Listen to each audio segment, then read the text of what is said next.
Okay, so let's make a mess. I'm going to show you how to color the donuts like this. Like this. That thing went off and my phone is vibrating because I have a video call now. Hold on. Yeah, that was a few days ago. Anyway, the first part of this is just me showing you what I did to get the red velvet cupcake. Because I actually tried this to get the tan and the darker one, but it didn't work because I guess I didn't have enough paint. I was just using whatever paint I had. I didn't go out and buy no new paint for this project. I didn't have enough paint to water ratio, I guess you would say. Enough of a paint to water ratio. I don't know. I just corrected myself. Anyway, I didn't have enough paint to make it darker. But also I was thinking I could also use dye. But either way, this way is a little long because it takes at least a day or two for the donut to fully dry. And that doesn't work for me. So, yeah, this way is just unnecessary and too much. But if you want to do it this way, because you don't want to really technically get yourself super messy, then you can do that. You can put the donut in the jar or a bottle or something that anything that it can fit into, and you just put the lid on it and you shake it up like a maniac. But yeah, you probably could have did that with. I probably could have did that with the paint too. I might try and do that. But again, like I say, you can just buy some brown socks, like for real. You can just buy some brown socks to do the thingamajig. But I was just using Dollar Tree socks because, yeah, I wasn't paying extra to cut up socks. I just wasn't. But yeah, and then when I got around to this, I just gave up on that idea of the jar thing because it took too long to dry. And the donut came out so palish, like it was dirty white. So I was just like, you know what, let me just paint it on, which worked out. I think I painted this one pretty much completely, but you kind of get messy anyway. But when you paint it, kind of doesn't evenly spread out the paint, so you could probably not pour it on there like I did and just dab it with a sponge brush and not a paintbrush. But eventually I just, gave up on that. Mainly because, like I said, it doesn't really like evenly distribute the paint, and it doesn't give you that donut feel. So it's kind of like you gotta take your hand and massage the paint into the donut.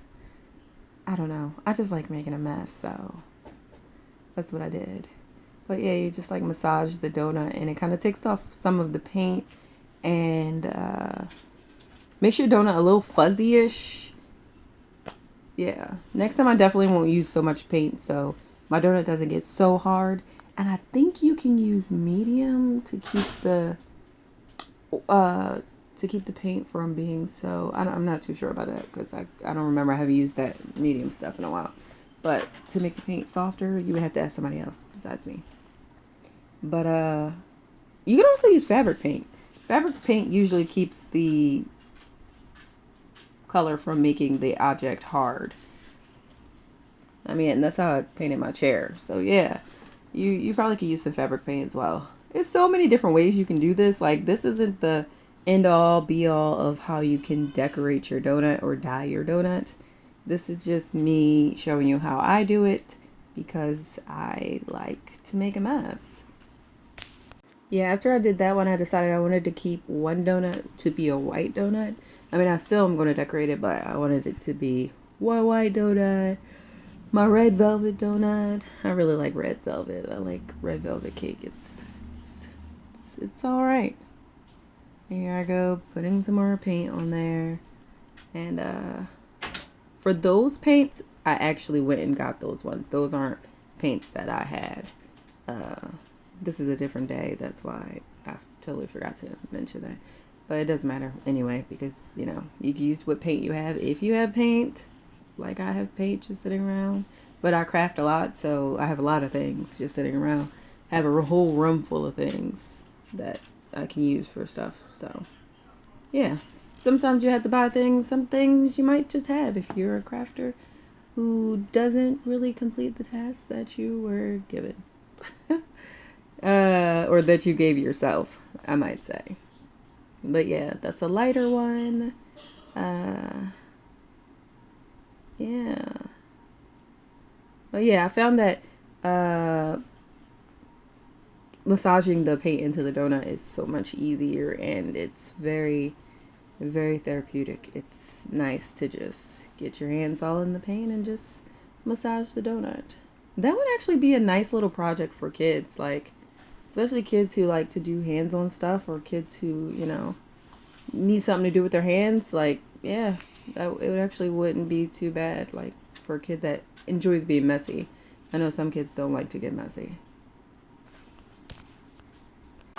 And you don't have to make a little weirdo drying rack like I did. You can just put it on a piece of paper. I just was being different and felt like it needed to be put on my drying rack. Excuse me, Brownie.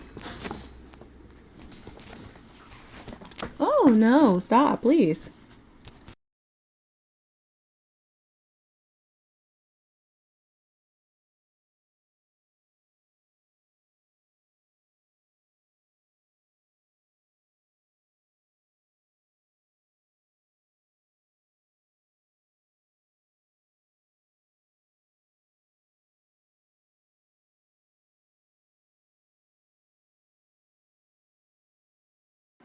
Anyway, that guy. Um, you're such a big dog. You're such a big dog. Anyway, what the heck is that in the corner?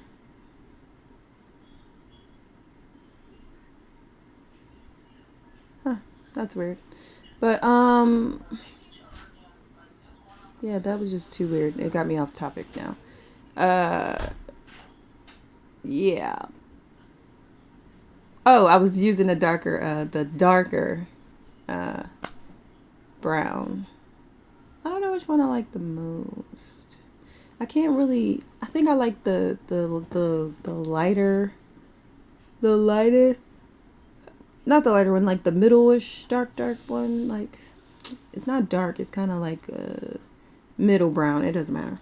But and the red one, the red velvet one, really is my favorite one out of all of them. I mean, I really could have kept the white donuts white, but I might make a whole box of donuts like with just the color. And I'm definitely going to make a few. I have to get them supplies so I can make a few to decorate with the kids because they want to make some donuts too. Like I said, it's a really good, fun craft for some kids who want to make a mess and it can't get outside or do something. It's not a terrible craft. So yeah, I'm done decorating all of them. And next I have to move on to, I mean, well, not decorating, but dyeing. Whatever. I'm done.